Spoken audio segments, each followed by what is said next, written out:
Looking Through Ancient Eyes, where I share unexpected insights about Torah by diving into the ancient Near East culture to uncover just how better our God is compared to any power that we might ever want to put our hope and our trust in. I'm Gail Heaton, and if this is your very first time here, I want to welcome you, and I want to let you know that each week I take a little bite-sized piece of ancient Near East culture and talk about that, and I've pulled it from the week's Torah portion. The reason I do this is because I want you to better understand the culture that the Torah was given. Because if you know what the ancients were up against, I think you can get a greater sense of how God met them right where they needed him to. And when you can see what he's done for them, you might just trust him just that much more to come and meet your needs here in our modern culture. So we're in a new book this week. We're in Exodus, which is also called Shemot.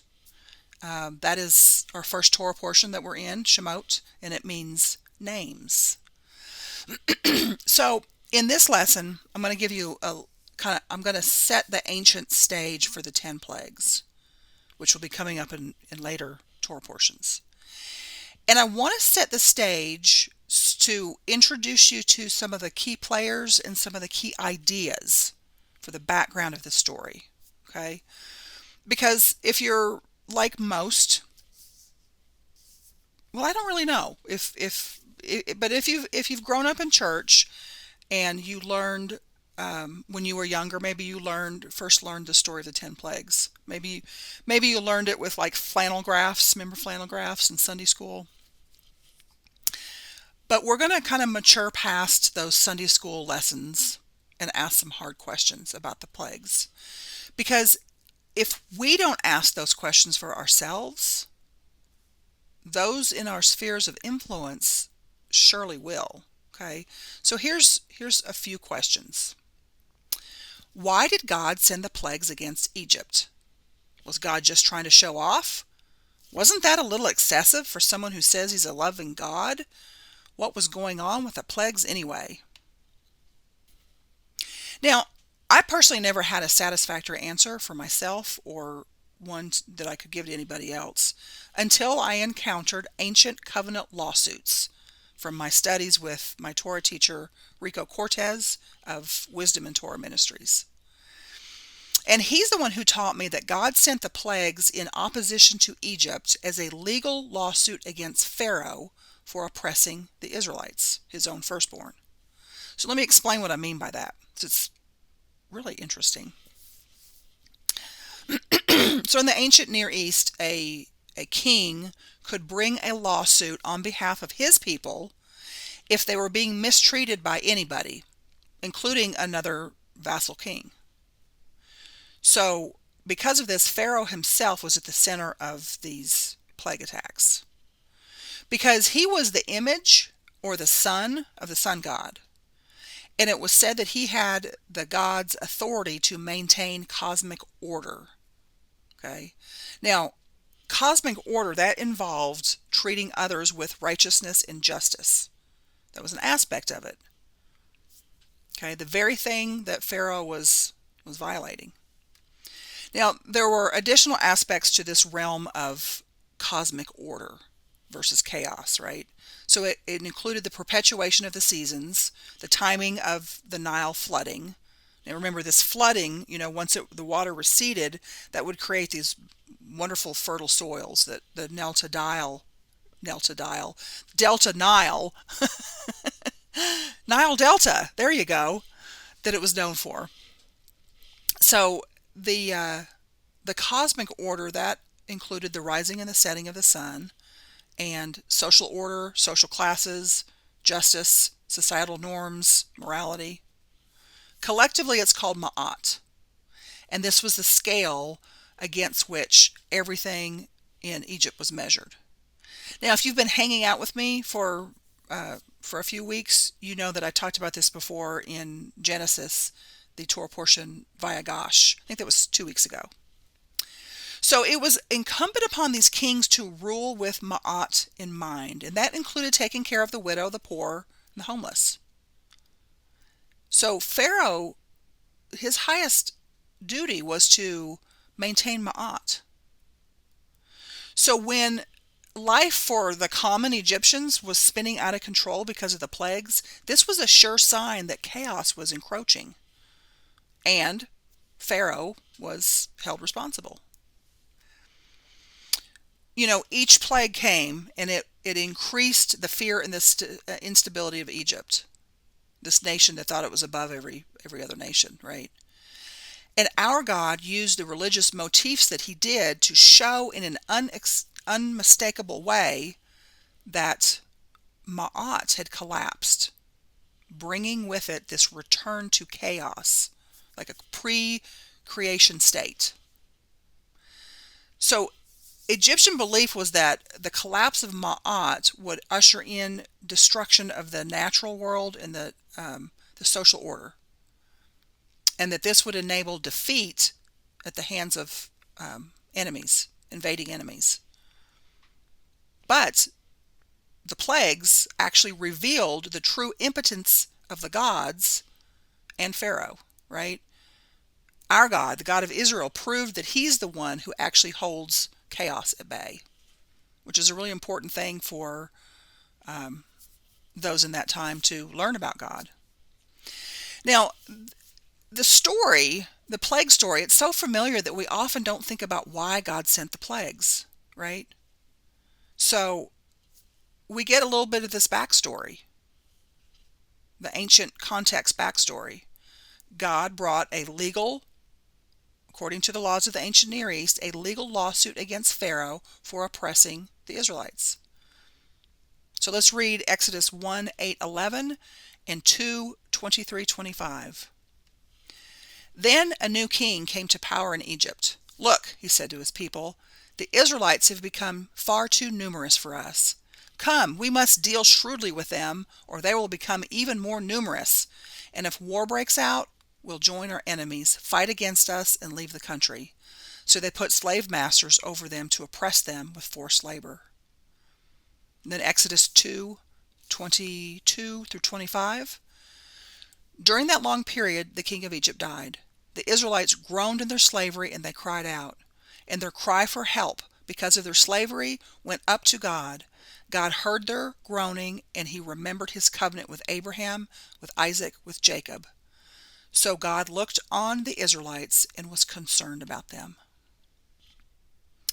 So what's going on here? Well, in the ancient Near East, it was a common law occurrence that if a person heard someone crying out under oppression and they had the means to help, but they didn't, that person would be guilty as if they had committed that oppression themselves. Isn't that interesting? It was called hue and cry, literally shouting for help.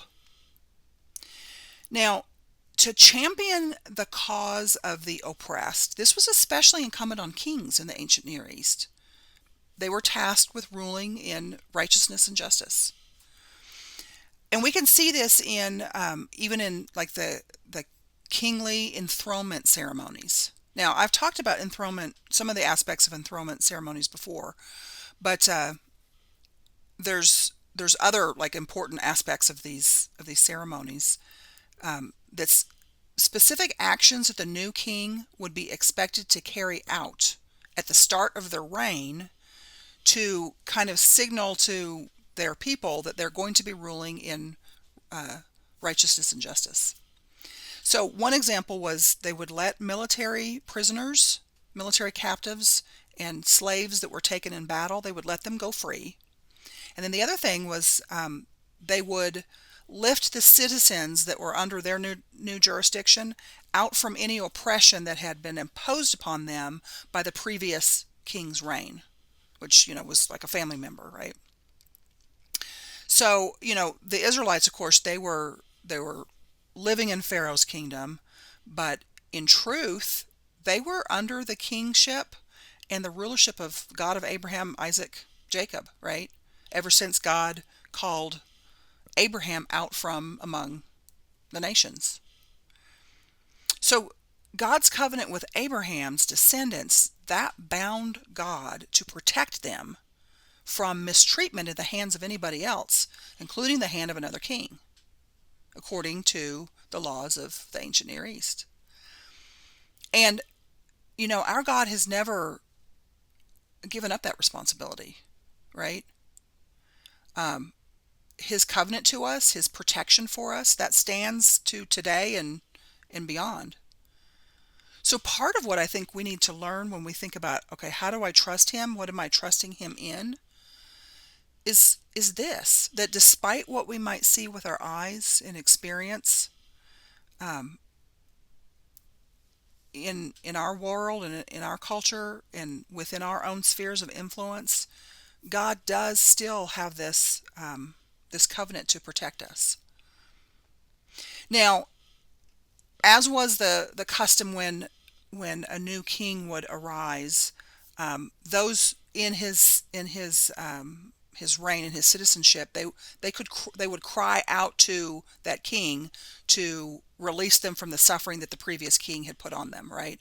So the Israelites would have cried out to this new pharaoh.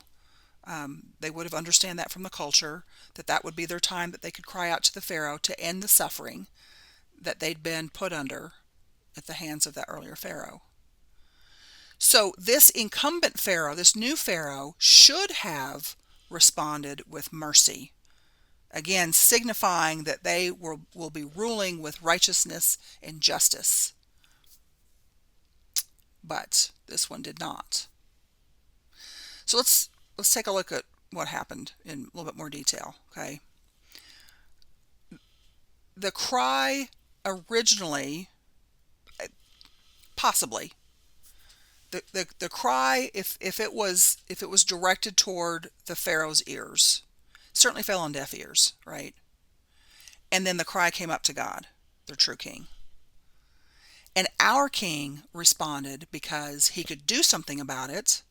These were his children, Abraham's seed, right, crying out for rescue. So God was stirred to action on their behalf. So if the earthly king does not exercise righteousness and justice, then we need a new hero on the block, right?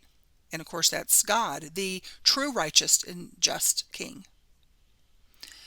Let's talk about crying out a little bit, lamenting, because that's what initiated God's action of salvation from Pharaoh's oppression. And, in Exodus 3:9, it says that their cry reached God, right? Now the cry of the Israelites has reached me. I have seen the way that the Egyptians are oppressing them.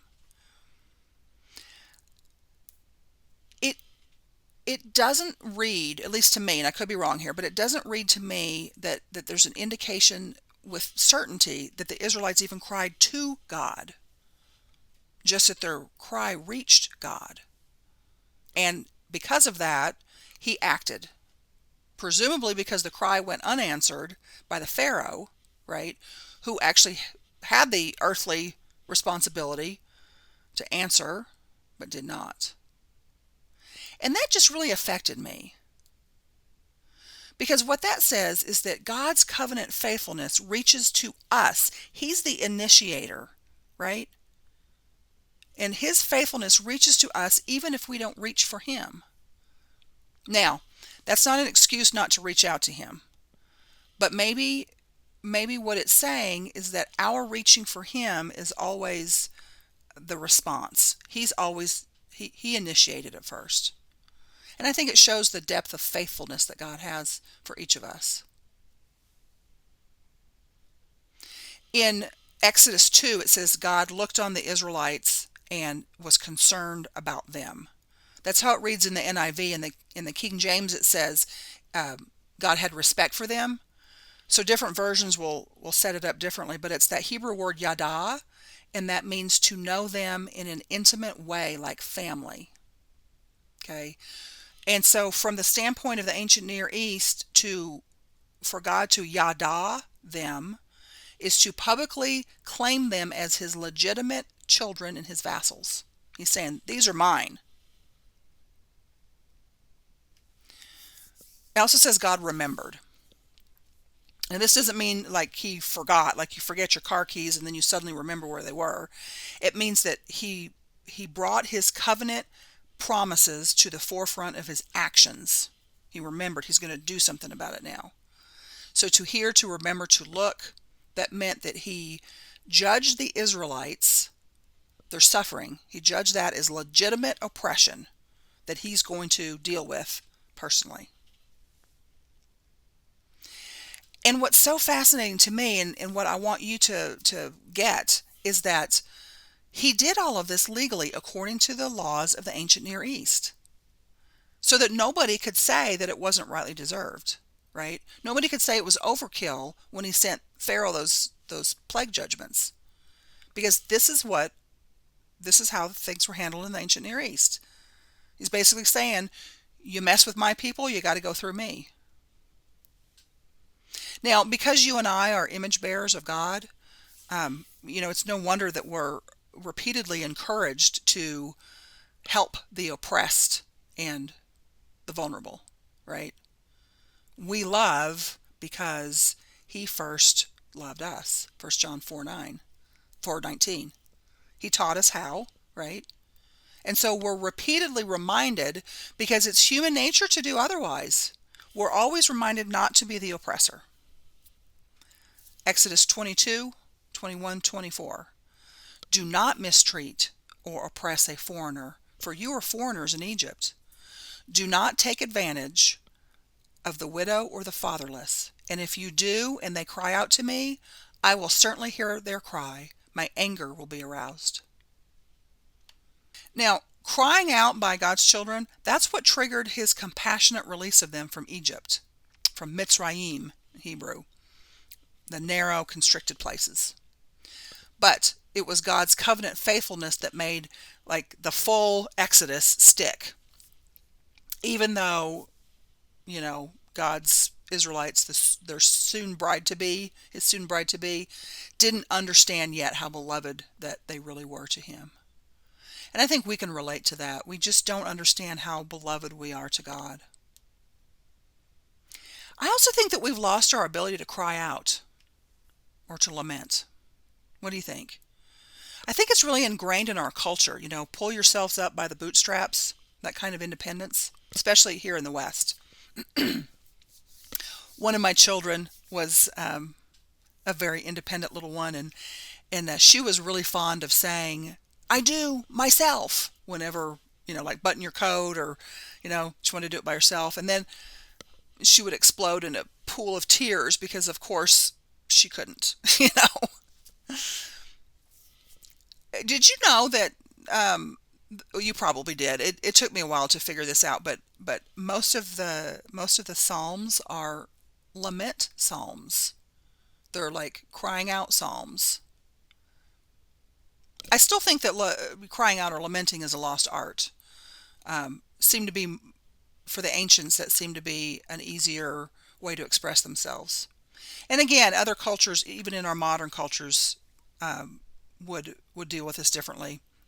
Speaking from the West, I think it's like a lost art. And I know for me, there's been too many times I've kept myself closed off from God.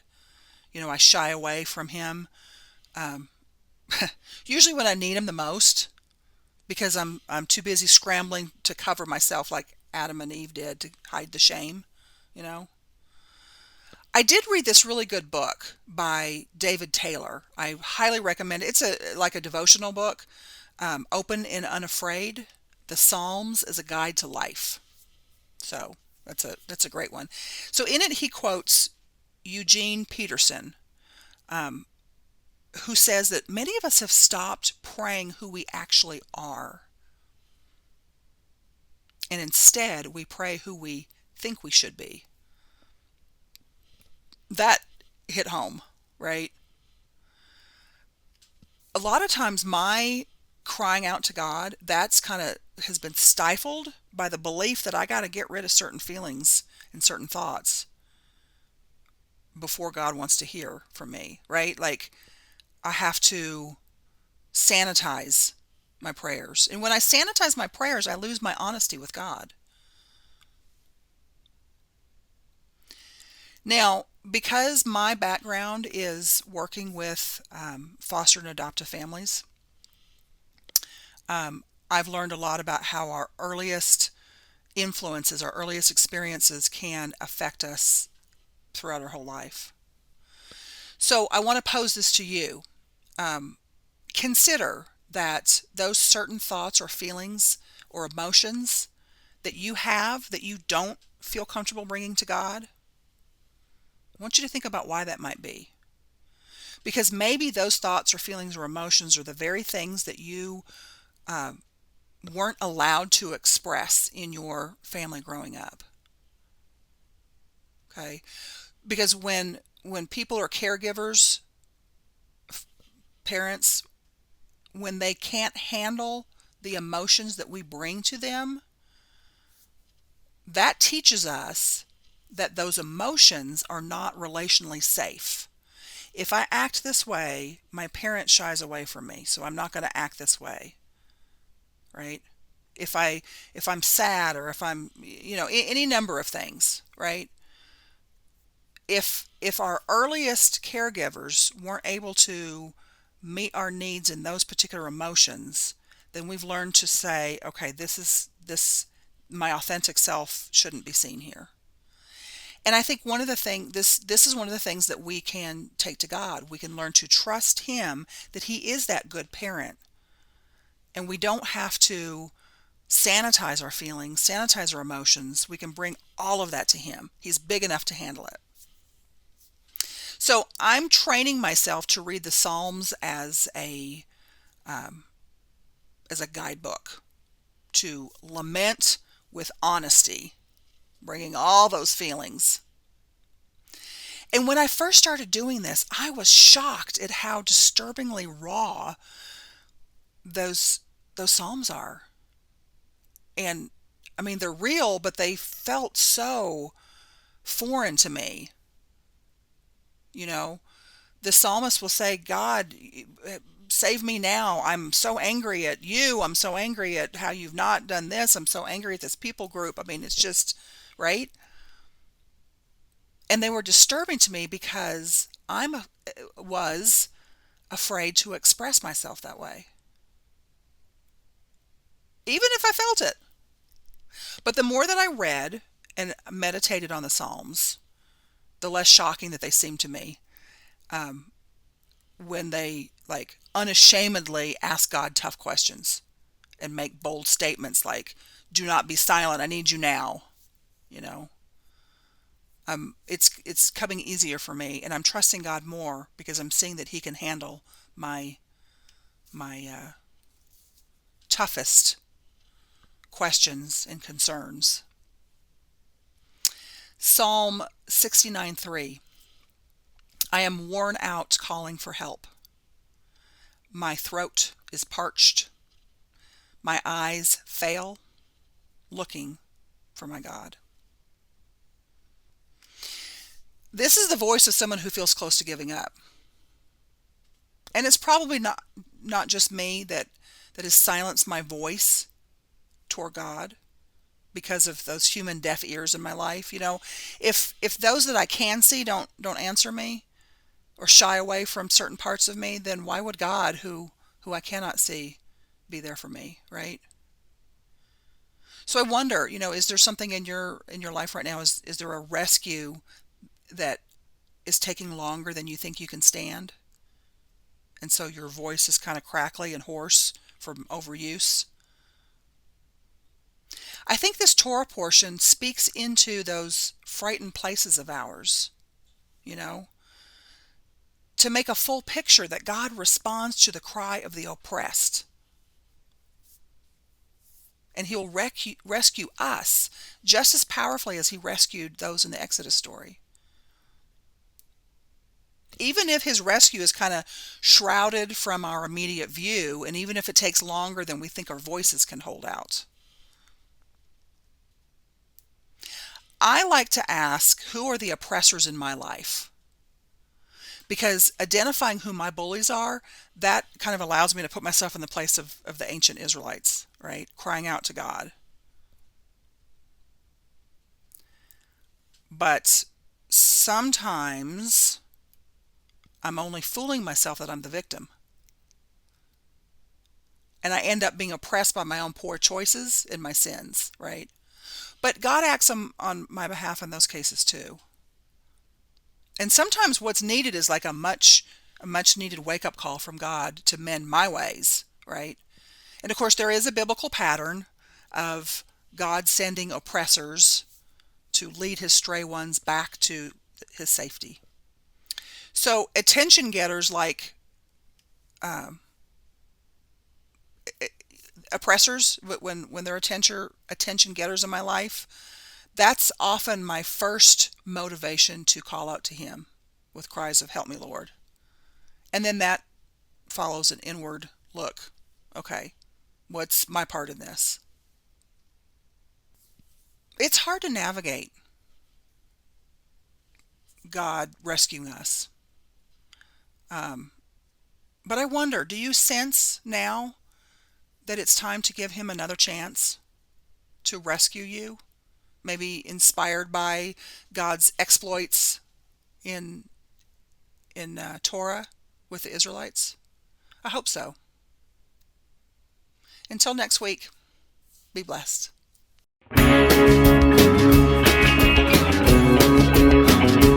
We are richly blessed to bring you what we believe is the fullest, most diverse, yet up-to-date progressive teachings, discussion, and prayer programming you can find anywhere on this planet. Be sure to take the tour of the MessianicLambRadio.com website. I'm Susan Hoogie, thanking you for joining us on the Messianic Lamb Video Network.